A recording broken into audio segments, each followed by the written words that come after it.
사사시대는 우리가 늘 말씀을 들었던 것처럼 사사 온니엘부터 그리고 마지막 사사 삼손까지 총 12명의 사사들이 등장합니다. 근데 사사시대는 이스라엘 역사에서 어떻게 보면 가장 암울한 시기라고 할 수가 있습니다. 왜냐하면 하나님은 그들에게 약속의 땅을 주실 때 하나님께서 약속의 땅을 주신 목적이 어디 있습니까? 그들로 하여금 누구보다도 잘 살게 하기 위해서 하나님을 섬기면서 정말로 평안한 하나님의 백성으로서 평안한 삶을 누리도록 하시기 위해서 약속의 땅을 허락하셨습니다. 자, 하나님께서 우리에게 원하시는 것은 고난이 아닙니다. 고통이 아닙니다. 괴로움이 아닙니다. 물론 하나님께서 우리에게 잠시 잠깐 고통과 괴로움을 주실 수는 있습니다. 그러나 그 주시는 목적이 어디에 있습니까? 우리에게 진정한 안식, 진정한 평안을 주시기 위해서 잠시 잠깐 고통도 고난도 주신다는 사실을 알아야 됩니다. 하나님의 최종 목적은 우리에게 평안한 삶을 원하시는 겁니다. 자, 우리가 자식들에게 부모의 마음이 가장 가슴 아플 때가 언제입니까? 자식이 힘들게 살 때죠. 그 힘든 것이 경제적 이유든 아니면 자식 문제로 힘들어하든 또 이런저런 건강상의 문제든 부모에게 가장 힘든 순간은 내 자신이 힘든 게 아닙니다. 내가 못 살고 힘들고 내가 병들어서 고통스러운 것이 아니라 비록 나는 힘들고 어렵고 고통스럽게 산다 할지라도 내 자식들만큼은 잘 살길 원하는 것이 모든 부모의 공통된 마음입니다. 자, 그렇다면 하나님은 어떤 분이에요? 하나님은 우리를 너무나 사랑해서 우리를 너무나 사랑하셔서 독생하신 아들까지 이 세상에 보내주신 분입니다. 우리의 모든 죄를 대속하기 위해서 우리의 모든 죄를 대속하고 하나님의 나라에 우리를 인도하시기 위해서 하나님의 독생하신 아들까지 거저 내어주신 분인데 하나님께서 우리에게 주시고자 하시는 것이 고통이고 괴로움이고 우리 눈에서 피눈물 나게 하는 그런 일들이겠습니까? 결코 그렇지 않다는 사실입니다. 자, 이처럼 하나님은 이스라엘 백성들에게 약속의 땅을 허락하셨습니다. 적과 꿀이 흐르는 땅, 이미 누구를 때부터 약속된 땅입니까? 아브라함을 택할 때부터 이 땅을 너와 내 후손에게 주리라. 아브라함을 부르실 때 이 땅을 너와 내 후손에게 주리라. 그런데 그 땅은 어떤 땅입니까? 아브라함이 하나님 앞에 부름받아서 약속의 땅에 왔을 때 그 땅은 이미 주인이 있었습니다. 텅 빈 땅이 아닙니다. 텅 비어있는 내가 그냥 말뚝 박으면 내 땅이 되는 그런 땅이 아니었습니다. 이미 주인이 있습니다. 그런데 하나님 약속합니다. 이 땅을 너와 내 후손에게 주리라. 그리고 하나님 약속하십니다. 너의 후손이 하늘의 별처럼 바다의 모래알처럼 많게 될 것이라. 자, 이런 엄청난 약속을 아브라함의 후손들이 받았습니다. 자, 그런데 하나님은 이 약속의 땅에서 이스라엘 백성들이 모세를 통해서 출애굽한 이후에 그리고 여호수아를 통하여 약속의 땅을 차지한 이후에 그곳에서 잘 살기를 원하셨습니다. 정말로 하나님만 섬기면서 잘 살기를 원하셨습니다. 왜 그들이 잘 살아야 됩니까? 아브라함의 후손이기 때문에? 단순히 아브라함의 후손이고 아브라함 내가 택했기 때문에 이스라엘 백성들은 나의 선민이기 때문에 그들이 잘 살아야 됩니까? 아닙니다. 그들이 잘 살아야 되는 이유는 단 한 가지입니다. 그들은 하나님의 꿈을 이룰 민족입니다. 하나님의 꿈을 이 땅에 실현시킬 민족입니다. 하나님의 꿈은 뭡니까? 온 세상을 복음으로 정복하는 겁니다. 하나님의 나라를 만드는 겁니다. 이 땅에 있는 온 세상을 하나님의 나라로 만드는 것이 뭐예요? 하나님의 꿈입니다. 가인의 피가 흐르는 영적인 가인의 피가 흐르는 이 땅의 인생들을 영적인 피, 세세 후손들의 피가 흐르는 하나님의 민족, 약속의 민족으로 만드는 것이 뭐예요? 하나님의 꿈입니다. 그러려면 이스라엘 백성들은 그 땅에서 번성해야 됩니다. 그 땅에서 잘 살아야 됩니다. 그 땅에서 막 힘들고 어렵고 눈물 흘리면서 사는 것이 아니라 정말로 그들은 잘 돼야 됩니다. 그래서 하나님은 그들에게 젖과 꿀이 흐르는 약속의 땅을 허락하시고 그리고 그들은 그 난공불락의 성 가나안 땅을 정복할 때 여호수아를 통해서 난공불락의 성 여리고성을 화살 하나 날리지 않고 하나님 말씀에 순종해서 어떻게 했습니까? 그 여리고 성벽을 무너뜨렸습니다. 그리고 그들이 길갈에서 제일 먼저 한 것이 뭐예요? 전쟁을 앞두고 그들이 제일 먼저 한 것이 뭡니까? 군사 전략을 짠 게 아닙니다. 가나안 땅을 어떻게 하면 정복할까? 군사 전략을 짠 게 아닙니다. 밤새워서. 그리고 가나안 땅의 약한 부분이 어딘가, 저 성의 약한 부분이 어딘가, 이것을 연구한 것이 아니라 그들이 했던 일은 그 길갈에서 여리고성을 무너뜨린 후에 길갈에 가서 그들이 할례를 행했습니다. 하나님과의 언약 관계를 수행했습니다. 언약 관계를 철저히 점검했습니다. 길갈에서 모든 남자들이 할례를 행합니다. 전쟁을 앞두고 남자들이 할례를 행한다? 있을 수 없는 일입니다. 적진한 가운데서 할례를 행한다? 있을 수 없습니다. 마치 전쟁터에서 모든 무기를 내려놓고 모든 것을 포기한 것처럼 어떻게 보면 있을 수 없는 거죠. 그런 전략을 여호수아가 이스라엘 백성들을 인도할 때는 철저히 그들은 하나님과의 언약 관계를 가장 중요시했습니다. 광야 40년 동안 그들은 할례를 행하지 못했습니다. 그래서 약속의 땅을 밟고 나서 여리고성을 무너뜨리고 나서 제일 먼저 한 것이 하나님 길갈에서 하나님과의 언약 관계, 할례를 행하면서 언약 관계를 돈독했다는 사실을 우리는 알아야 됩니다. 그리고 그들이 성을 하나하나 무너뜨릴 때마다 그 다음에 또 한 것이 뭐예요? 그리심산과 에발산으로 향해서 또 하나님과의 언약 관계를 다시 한 번 더 돈독히 세우죠. 그 언약 관계를 다시 한 번 더 확인합니다. 모세를 통해서 준 그 언약을 다시 한 번 더 이스라엘 백성들에게 상기시키고 그곳에서 하나님의 언약을 선포합니다. 그게 뭐예요? 그리심산과 에발산산에서의 그 선포문이 뭡니까? 아주 간단합니다.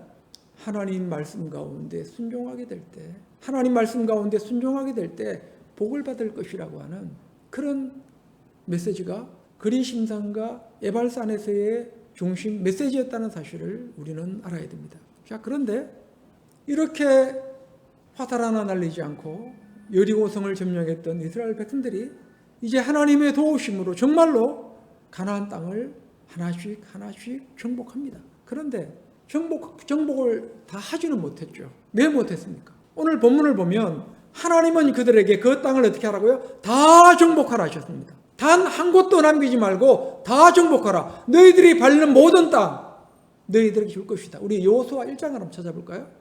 제가 성경 구절을 아직 미리 주지 못했습니다만 여호수아 1장을 보면 하나님께서 여호수아에게 어떤 약속을 하고 있느냐면 모세에게 허락하셨던, 그리고 그 모세 이전에 아브라함에게 허락하셨던 그 약속을 다시 한번 여호수아에게 상기시키는 것을 우리가 보게 됩니다. 여호수아 1장 1절부터 한번 보겠습니다. 다 같이. 여호와의 종 모세가 죽은 후에 여호와께서 모세의 수종자 눈의 아들 여호수아에게 말씀하여 이르시되 내 종 모세가 죽었으니 이제 너는 이 모든 백성과 더불어 일어나 이 요단을 건너 내가 그들 곧 이스라엘 자손에게 주는 그 땅으로 가라. 내가 모세에게 말한 바와 같이 너희 발바닥으로 밟는 곳은 모두 내가 너에게 주었노니. 잘 보십시오. 3절에 내가 모세에게 말한 바와 같이 너희 발바닥으로 밟는 곳은 모두 내가 너희에게 주었노니. 발바닥으로 밟는 모든 것은 내가 너희들에게 어떻게 했다고요? 줄 것이다가 아니라 주었다라고 하나님은 과거형으로 말씀합니다. 자, 이미 하나님의 복은 우리에게 주어져 있습니다. 주어질 것이다가 아니라 이미 주어져 있습니다. 그런데 중요한 것은 뭐예요? 그것을 내 것으로 만드느냐 못 만드느냐는 누구의 손에 달렸어요? 우리 손에 달려있습니다. 하나님은 이미 여호수아에게 발바닥으로 밟는 모든 것을 너희에게 주었다라고 분명하게 하나님은 말씀하고 있습니다. 자, 그러면서 우리 4절을 읽겠습니다.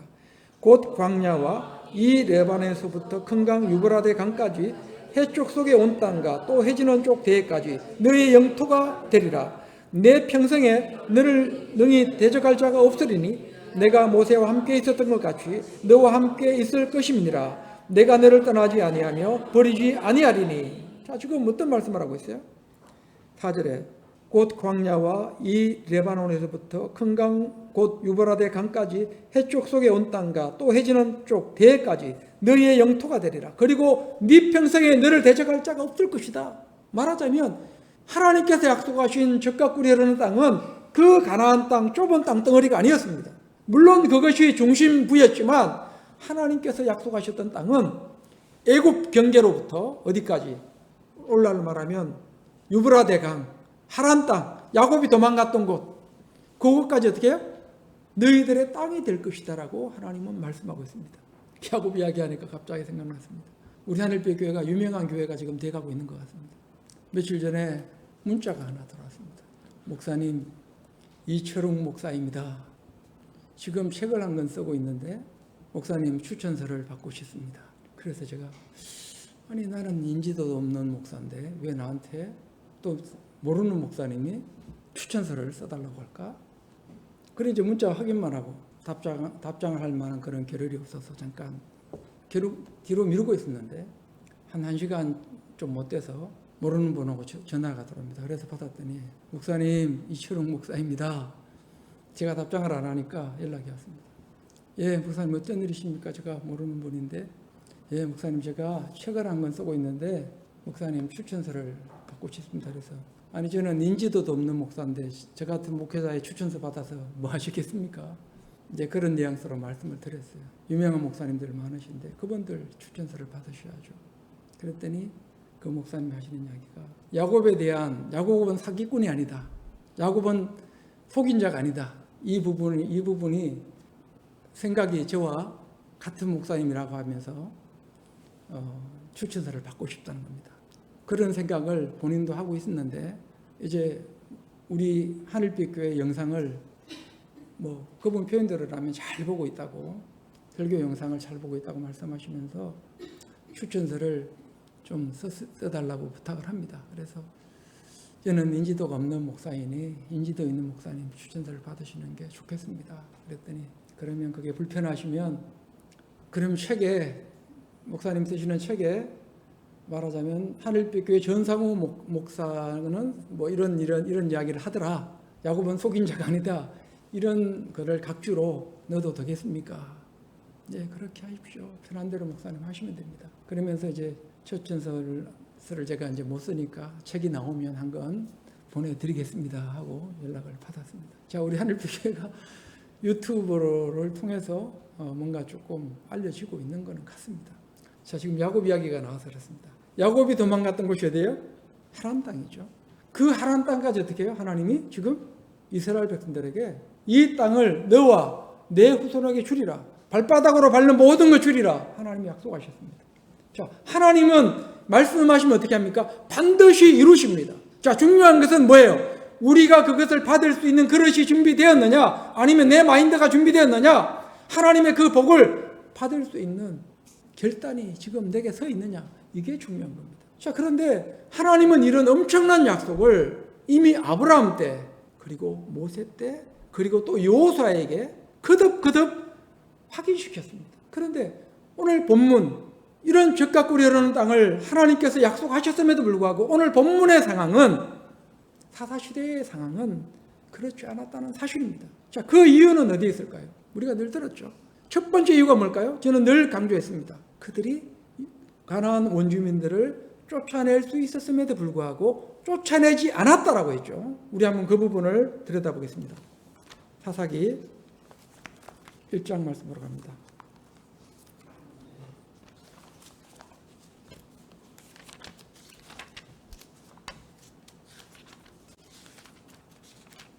사사기 1장 우리 몇 절을 보는가 하면 처음으로 쫓아내지 못했다는 이야기가 어디에 나오는가 하면 우리 19절부터 나옵니다.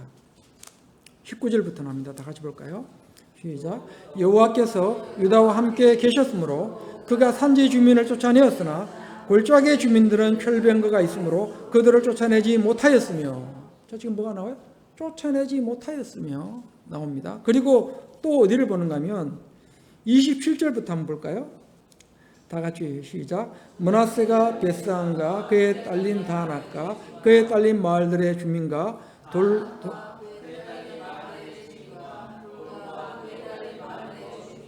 무기또와 그의 딸린 마을들의 주민들을 쫓아내지 못하며 가나안 족속이 결심하고 그 땅에 거주하였더니. 자, 보세요. 여기 뭐가 나와요? 쫓아내지 못했다가 나오죠. 무려 몇 번이 나오는가 하면 한 8번 정도 나오는 것 같습니다. 지금 1장에만 쫓아내지 못했다는 이야기가 제가 정확하게 세리는 안 했지만 카운터 검사는 안 했지만 대략 보니까 한 8번 정도 쫓아내지 못했다라고 나옵니다. 그런데 우리는 이미 말씀을 들었습니다. 쫓아내지 못했다고 하는 의미는 뭐예요? 누구 때문에 못 쫓아낸 겁니까? 그들이 쫓아낼 마음이 없는 겁니다. 그들의 마음이 안일해진 겁니다. 할 수 있는 힘이 있음에도 불구하고 하지 않는 겁니다. 내 손에 하나님께서 분명히 쫓아낼 수 있는 힘과 능력을 주셨습니다. 그런데 안 하는 겁니다. 내가 충분히 할 수 있음에도 불구하고 안 하는 겁니다. 사사시대가 정제되었던 이유는 바로 거기에 있습니다.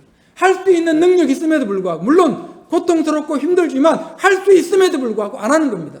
이만하면 됐다는 겁니다. 이제 힘든 일 그만하겠다는 겁니다. 나도 힘들게 살고 싶지 않다는 겁니다. 나도 좀 편안하게 살고 싶다는 겁니다. 나도 남들처럼 삶을 영위하고 싶다는 겁니다. 오늘날 말하면 내가 온 힘을 다해서 하나님의 일을 할 수 있음에도 불구하고 내가 온 힘을 다해서 주의 일을 하면 내가 괴로우니 하지 않겠다는 겁니다. 적당하게 하겠다는 겁니다. 하나님의 일을 하더라도 눈치껏 하겠다는 겁니다. 이게 뭐예요? 사사시대에 쫓아내지 못하였더라의 의미입니다. 하나님은 그들에게 발바닥으로 밟는 모든 것 너희에게 주리라. 그리고 실제로 그들은 어떤 일이 있었습니까? 여리고성을 어떻게 했어요? 난공불락의 성 여리고성을 자기들 눈앞에서 화살 하나 날리지 않고 넘어지는 장면을 봤습니다.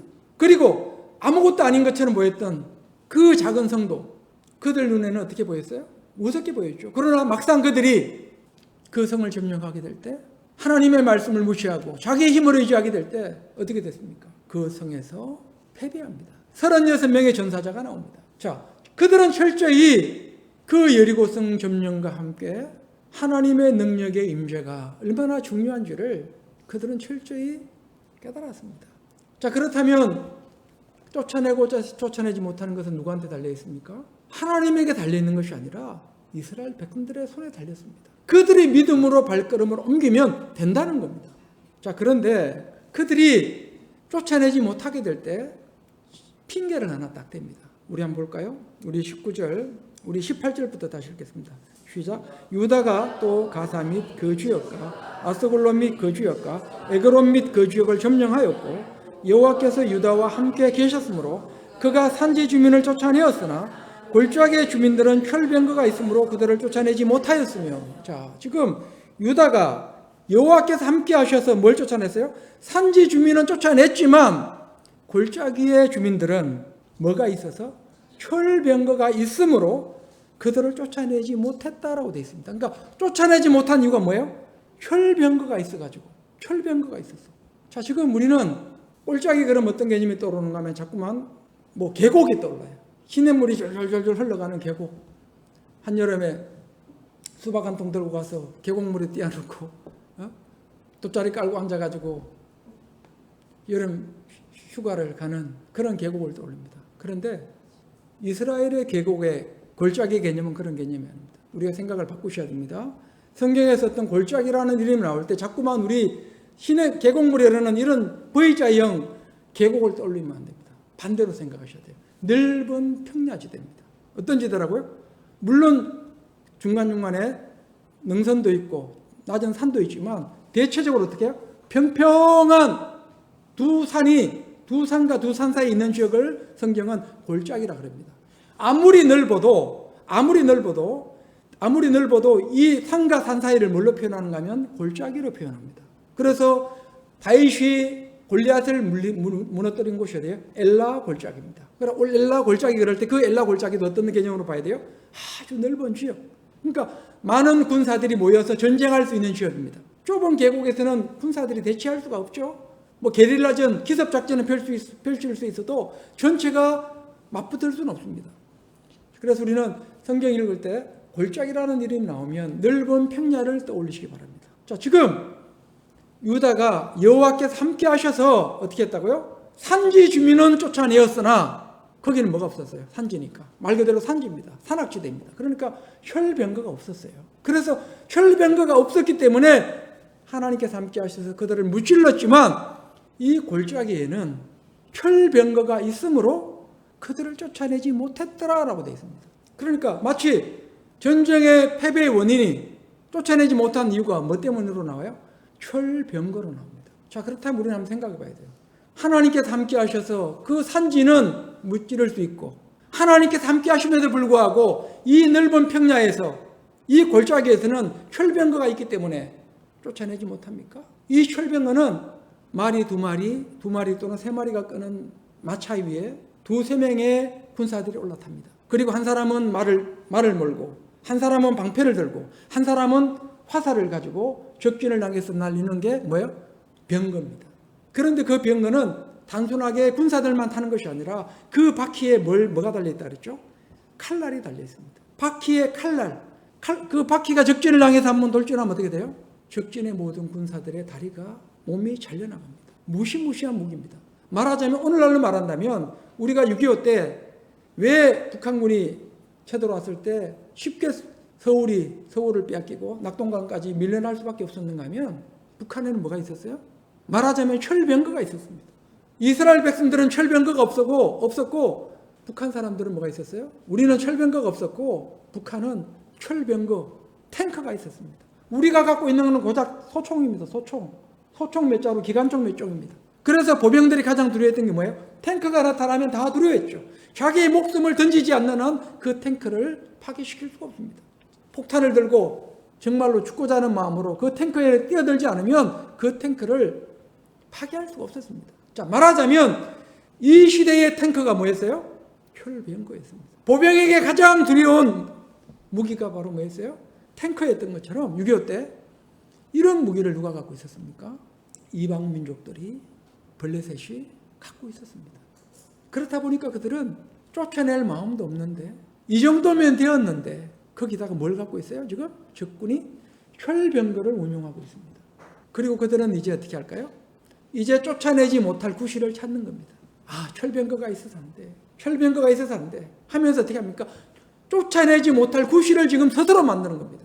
자, 우리 다시 한번 그 부분 보겠습니다. 19절 시작. 여호와께서 유다와 함께 계셨으므로 그가 산지 주민을 쫓아내었으나 골짜기 주민들은 철병거가 있으므로 그들을 쫓아내지 못하였으며 쫓아내지 못한 걸로 나옵니다. 그리고 나서 이제 27절부터 33절까지 계속 이스라엘의 12지파들이 쫓아내지 못하는 장면들이 계속 나옵니다. 히브리 원어적인 의미가 늘 말씀드렸던 것처럼 레호리시가 어떤 의미라 그랬죠? 쫓아낼 수 있음에도 불구하고 하나님께서 함께 하셔서 쫓아낼 수 있는 능력이 있음에도 불구하고 내가 그럴 마음이 없는 겁니다. 내 마음이 이미 닫힌 겁니다. 쫓아낼 마음이 없는 겁니다. 그냥 쉬고 싶은 겁니다. 모든 걸 내려놓고 싶은 겁니다. 신앙을 그냥 적당히 하고 싶은 겁니다. 그냥 근근히 주일날만 예배에 참석하면서 신앙하고 싶은 겁니다. 근근히 주의 일 하는 척만 하면서 교회 다니는 겁니다. 이게 뭐예요? 쫓아내지 못하는 레오리시의 신앙이라는 사실을 우리는 알아야 됩니다. 그리고 스스로가 뭘 만들어내요? 나의 철병거를 하나씩 다 내밀어야 됩니다. 자, 우리가 신앙 열심히 안 할 때 그냥 안 할 수는 없잖아요. 뭘 끄집어내야 됩니다. 나는 왜 열심히 신앙생활 못하는지 하나의 철병거를 하나씩 만들어내야 돼요. 내 앞에 놓인 철병거들을 하나씩 딱 앞에 내놔야 됩니다. 알아자면 목사님이 왜 요즘 교회 잘 안 나오세요? 그러면 왜 교회를 못 나가는지에 대한 핑계거리가 하나씩 있어야 됩니다. 그게 뭐예요? 철병거입니다. 각자가 목사님에게 또 하나님 앞에 교우들에게 내밀 철병거가 하나씩 있어야 돼요. 목사님 저는 이래서 교회를 지금 잘 못 나가요. 그게 뭐예요? 그 사람이 가지고 있는 철병거입니다. 철병거가 있기 때문에 내가 교회를 못 나간다는 거예요. 철병거가 있기 때문에 내가 신앙을 제대로 못하고 있다는 거예요. 철병거가 있기 때문에 나는 지금 헌금 생활도 제대로 못한다는 거예요. 철병거가 있기 때문에 나는 지금 기도 생활도 못한다는 거예요. 하나님은 철병거보다 약하신 분입니까? 여리고성을 난공불락의 여리고성을 말씀으로 순종하게 될 때 그 난공불락의 성이 무너졌는데 그 철병거 때문에 하나님 앞에 나가는데 멈춰서게 됩니까? 그리고 그 앞에서 믿음을 포기하게 됩니까? 육적 이스라엘이 그 철병거 앞에 무너졌다는 사실을 알아야 됩니다. 사탄은 반드시 우리에게 각자에게 뭘 주실까요? 우리 눈앞에 철병거를 하나씩 딱 갖다 놓습니다. 각자에게 다 다릅니다. 철병거는 각자에게 다 다릅니다.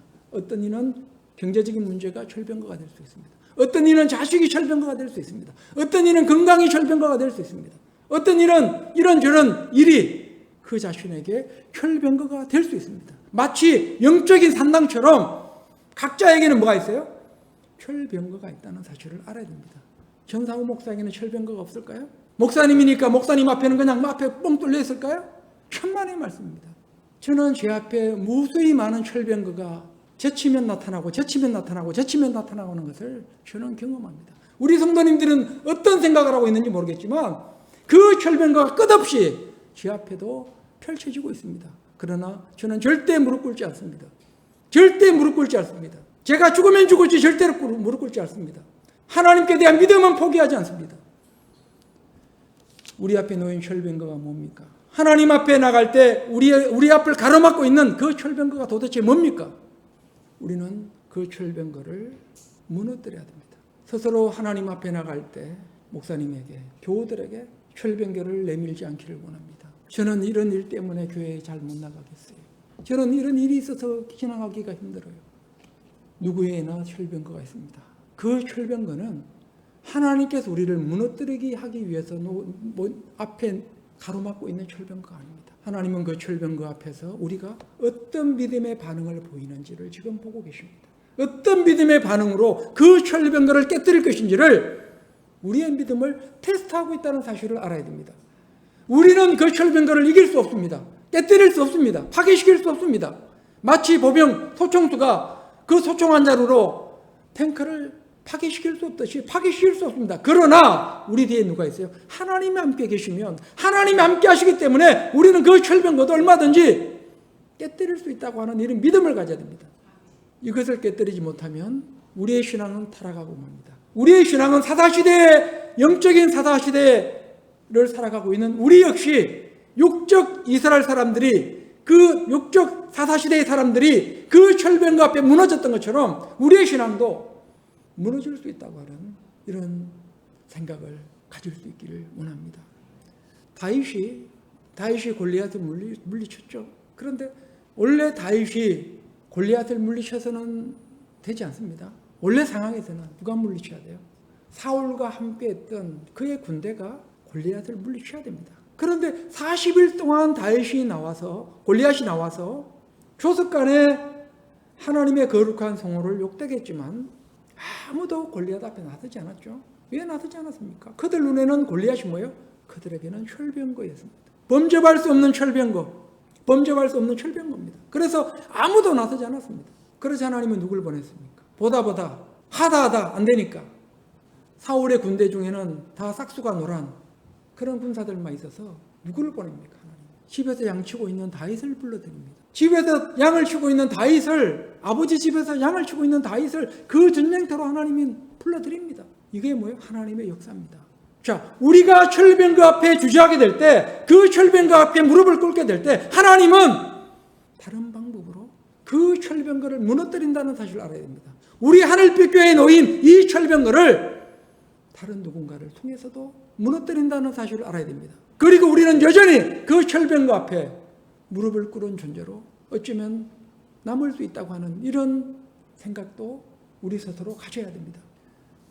다윗은 그 골리앗을 철병거로 보지 않았습니다. 물론 다윗도 두려웠습니다. 골리앗이 두려웠습니다. 그러나 다윗은 그 철병거보다, 골리앗이라고 하는 그 철병거보다 누구를 더 신뢰했습니까? 하나님을 신뢰했습니다. 하나님께서 나와 함께 하시면 저 철병거, 저 골리앗이라고 하는 철병거 무너뜨릴 수 있다는 겁니다. 그리고 물맷돌 딱 5개를 들고 적진을 향해서 나갑니다. 믿음으로 나갑니다. 너는 칼과 창을 의지해서 내게 나오지만 나는 네가 모욕하는 이스라엘 하나님 만군의 여호와 이름으로 나는 내게 나가노라. 그리고 물맷돌을 들고 나가서 골리앗을 무너뜨립니다. 우리 여호수아 말씀도 한번 찾아보겠습니다. 여호수아 14장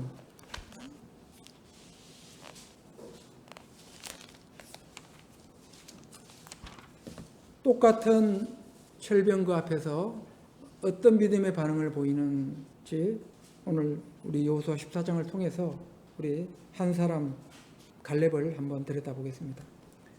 우리 14장 6절부터 한번 읽겠습니다.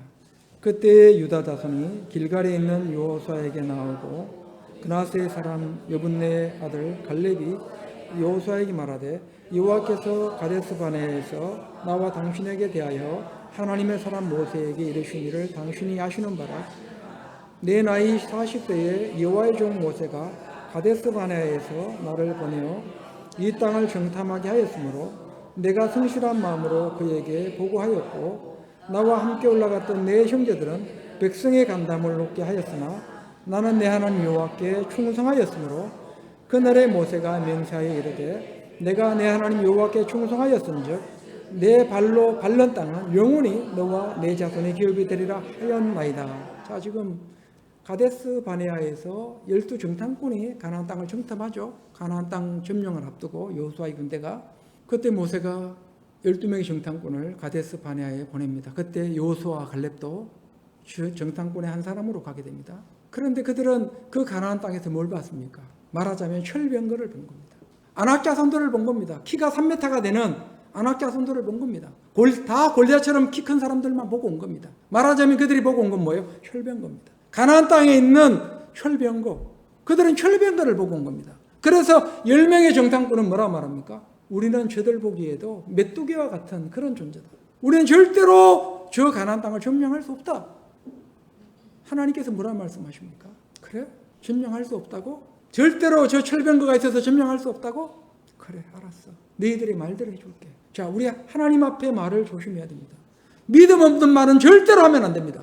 아무리 우리 앞에 철병거가 놓였다 할지라도 믿음 없는 말은 절대로 하면 안 됩니다. 누구 같은 말을 해야 돼요? 여호수아와 갈렙 같은 말을 해야 됩니다. 비록 저들이 안악자손이라 할지라도, 비록 저들이 우리보다 크다 할지라도, 비록 우리는 그들 보기에 메뚜기처럼 보인다 할지라도 여호와께서 함께 하시면 우리는 능히 저들을 이길 수 있다고 하는 이런 믿음의 말을 내뱉을 수 있어야 됩니다. 이 말을 한 사람이 누구예요? 바로 갈렙이죠. 보겠습니다. 10절. 이제 보소서 여호와께서 이 말씀을 모세에게 이르신 때로부터 이스라엘 이 광야에서 방황한 이 45년 동안을 여호와께서 말씀하신 대로 나를 생존하게 하셨나이다.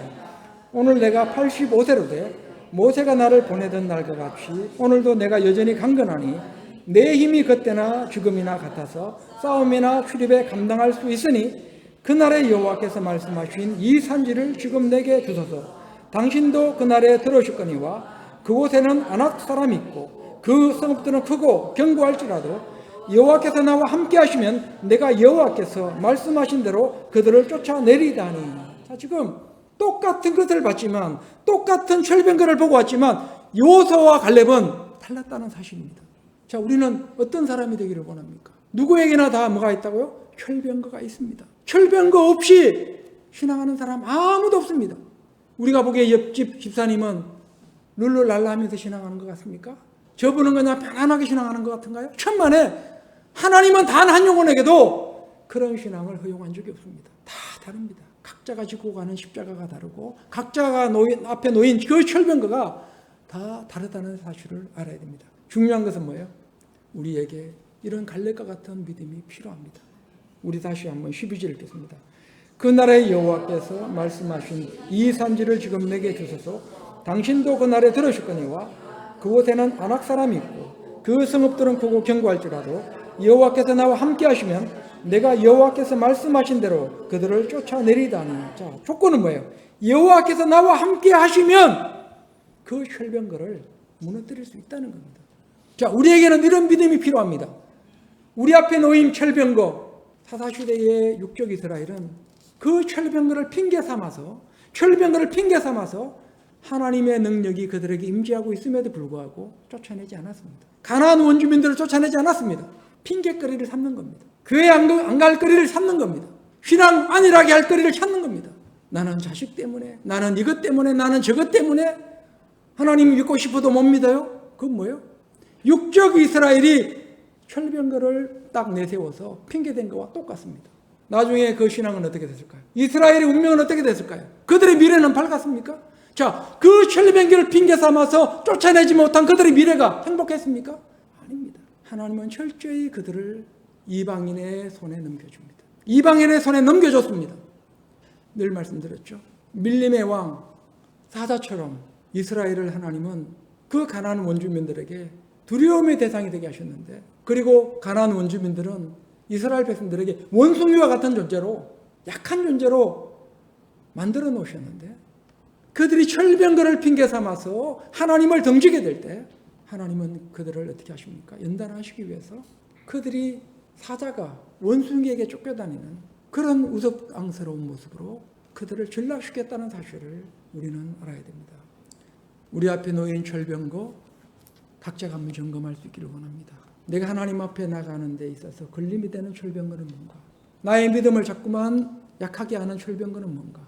스스로 한번 돌아보시고 우리는 이 철병거를 철저히 부서뜨려서 하나님 앞에 진실로 갈렙과 같은, 그리고 다윗과 같은 이런 믿음의 사람으로 마지막까지 다 발견되시기를 주님의 이름으로 간절히 축복합니다. 그리고 하나님은 이 철병거를 극복하게 될 때 우리에게 뭘 준비하셨을까요? 복을 준비하셨다는 사실을 꼭 기억해야 됩니다. 이 철병거 너머에는 뭐가 있어요? 하나님은 반드시 우리에게 복을 준비해 놓으셨습니다. 그리고 이 철병거는 우리를 무너뜨리기 위한 것이 아니라 우리를 더욱더 단단하게 만들어서 우리의 믿음을 더 크게 해서 결국 우리에게 복을 주시고자 하시는 하나님의 의도가 있다는 사실을 알아야 됩니다. 아브라함에게 하나님 말씀하시죠. 100세에 얻은 네 아들 이삭을 바쳐라. 어떻게 보면 아브라함에게는 그게 뭐였을까요? 넘지 못할 철병거와 같습니다. 100세에 얻은 아들을 하나님 앞에 바쳐라? 어떻게 얻은 아들인데? 그런데 그걸 사라가 용납하겠습니까? 그런데 우리는 사라에 대해서는 나오지 않지만 사라도 뭐예요? 아브라함의 그 믿음에 같이 하나가 된 거죠. 100세에 얻은 아들을 바칩니다. 어찌 보면 아브라함에게 있어서 철병거는 바로 이삭을 하나님 앞에 바치라고 하는 것일 수 있습니다. 그런데 아브라함은 믿음으로 이삭을 바칩니다. 히브리서에는 어떤 말씀이 있을까요? 바칠 수 있었던 힘이 근본이 어디에서 있을까요? 비록 번제단 위에 올려서 이삭을 불태워서 한 줌의 죄가 되게 한다 할지라도 하나님은 그 죄 가운데서도 다시 이삭을 살려낼 것이라고 하는 이런 믿음이 누구에게 있었어요? 아브라함과 사라에게 있었다는 사실을 우리는 알아야 됩니다. 정말로 이삭을 그 모리아 산에 바쳤을 때 칼을 빼서 정말로 이삭을 죽이려고 했을 때 비로소 하나님은 말씀합니다. 멈춰라 하는 하나님 음성과 함께 이제야 네가 나를 경외하는 줄을 알겠노라 하시면서 뭘 보여주셨어요? 풀에 걸려있는 순양을 보여주시죠. 여호와 이래 여호와의 산에서 준비되리라. 여호와 이래 여호와께서 보게 하실 것이다. 뭘 보게 하실 거라는 겁니까? 이삭 대신에 준비한 하나님께서 받으실 그 번제물이 수풀에 걸려있는 것을 너가 보게 될 것이다. 그게 여호와 이래입니다. 여호와의 산에서 준비되리라. 주객의 의미는 너가 네 눈으로 보게 될 것이다. 자, 하나님은 우리가 이 철병거를 뛰어넘게 될 때, 믿음으로 극복하게 될 때 여호와 이레의 축복이 우리에게 남겨져 있다고 하는 이 사실을 꼭 기억할 수 있기를 원합니다. 우리 하늘빛 교회도 이 철병거를 하나씩 지금 극복하고 있습니다. 우리 성도님들이 온 마음을 다해 주시기 바랍니다. 적당하게 아니라 정말로 우리 성도님들이 너무나 힘에 버거울 정도의 어떤 그런 에너지를 함께 모아 주셔야 됩니다. 그러게 될 때 우리 하늘빛 교회는 도약할 수 있고 우리 하늘빛 교회는 정말로 하나님께서 원하시는 그런 교회로 성장할 수 있습니다. 육적 이스라엘이 잘 돼야 되는 이유는 바로 온 땅을 하나님의 나라로 복음화시키는 것이 목적이었던 것처럼 우리 하늘빛 교회가 부흥해야 되는 이유도 바로 거기에 있습니다. 뭐 부채 갚으려고 부흥하는 게 아닙니다. 부채 갚기 위해서 부흥돼야 된다 그러면 저는 벌써 교회 문을 닫았을 겁니다. 그런 목적이 아닙니다. 하나님의 꿈이 우리를 통해서 실현될 수 있도록 우리는 각자의 자리에서 최선을 다해야 됩니다. 하나님께서 우리에게 묻게 될 때 너는 성도로서 최선을 다했느냐? 너가 할 도리를 다했느냐? 묻게 될 때 하나님 저는 누가 뭐래도 최선을 다했습니다. 사탄 앞에서만큼은 사탄이 나를 조롱해도 저는 하나님 앞에 할 일은 다했습니다. 분명히 말할 수 있습니다. 이 사사시대를 보면 어떤 일이 벌어지는지 아세요? 이런 철병거뿐만 아니라 그들이 어떻게 되는가 하면 하나가 되지 않습니다. 한쪽에서는 전쟁하고 있는데 한쪽에서는 이방민족과 전쟁하고 있는데 한쪽에서는 나팔 불고 노래 부르고 있습니다. 장구치고 놀고 있어요. 같은 동족이 한쪽에서는 피를 흘리고 있는데 한쪽에서는 나팔이나 불어대면서 노세 젊어서 노세 놀고 있습니다. 이런 민족에게 무슨 하나님의 복이 임하겠습니까? 사사시대 사사기 한번 쭉 읽어보시기 바랍니다. 생명을 피를 흘리면서 자기의 지파 한쪽 지파는 죽어가고 있는데 이방민족과 싸우고 있는데 한쪽에서는 놀고 있습니다. 신선 노름하고 있습니다. 우리 하늘빛 교회는 그런 교회가 되서는 안 됩니다. 저는 항상 그런 이야기가 떠오릅니다. 제가 신앙할 때 목회자의 열심이 하나라면 성도의 열심은 둘이 되고 셋이 되고 열이 돼야 된다. 그 말씀이 아직도 저는 기억에 남아 있습니다.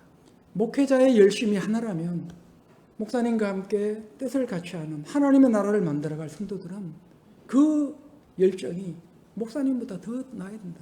둘이 되고 셋이 돼야 된다. 우리 하늘빛 교회가 바로 그런 교회가 되어야 됩니다. 저는 무능하다 할지라도 저는 능력이 없다 할지라도 우리 성도님들이 온 힘과 뜻을 다해서 하나님의 이 거룩한 공동체를 아름답게 세워갈 수 있기를 주님의 이름으로 간절히 축복합니다. 그러게 될 때 여호와 일의 축복이, 여호와의 살에서 준비되는 하나님께서 보게 하시는 축복이 그 철병 그 너머에 예비되었다고 하는 이 사실을 꼭 기억할 수 있기를 원합니다. 그리고 우리 마지막 우리 사사기 말씀 한 번만 더 읽고 마치겠습니다. 우리 사사기 3장 2장을 한번 보겠습니다.